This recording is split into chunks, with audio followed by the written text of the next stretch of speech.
that match ended up a little closer than a lot of people would probably have liked on PL side. You didn't like the setup, Shadow? No, I don't. I've tested that setup before, and I just don't think it's very strong. I'm very surprised they brought it. I think they took a huge risk bringing it at this point. And again, nobody wants to show good setups. I was just about to say, is this just like crossing our fingers, keeping the good? All right, all right. I think so. I think so.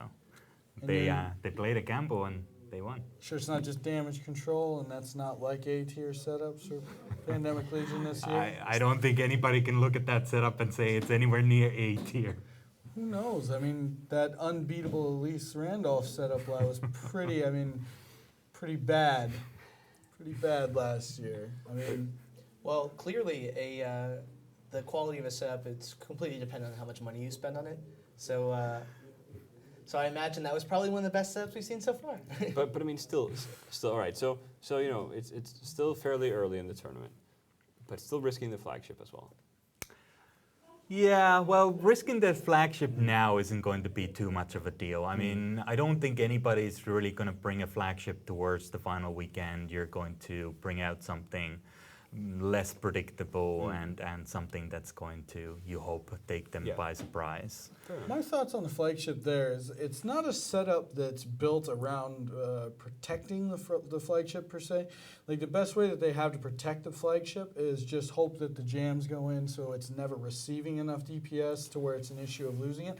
But the way he flew it is he used it as a field control ship. And I mean, heavy blasters, officer tracking enhancers, whatever, what have you. He's going to be able to do a decent amount of DPS with Null at 20, you know, towards the edge of his web range without being in any real danger of taking damage. So that he used it smartly there. I mean, he didn't really need any protection. He just backed off and sat in the background. Right. Once he knew that he could commit to a fight without the risk of losing it, so they still have it for later in the tournament. So I think that the execution on that setup was actually done pretty well. Yes. And not a single PL ship lost. We can't see the value of anything, which is sad. Let's hope they blow up the Vindicator at some point so we can see just how much money is on that ship. I'm sure it'll die. It's actually happening with a lot of good teams right now. They're not losing a lot of a lot of ships. I don't think Hydra lost a single one. Rotes lost, I think, 2 ships the whole tournament, and I think Exodus is along the same lines. I think they MJD'd out of the arena intentionally and lost a ship. So. Well, the pilot of the flagship here was Dan Cool, who I used to play StarCraft 2 with, and he was miserably bad at it. So I hope his complete lack of skill extends to other games, so he'll eventually just fly right out of the arena. That is very possible.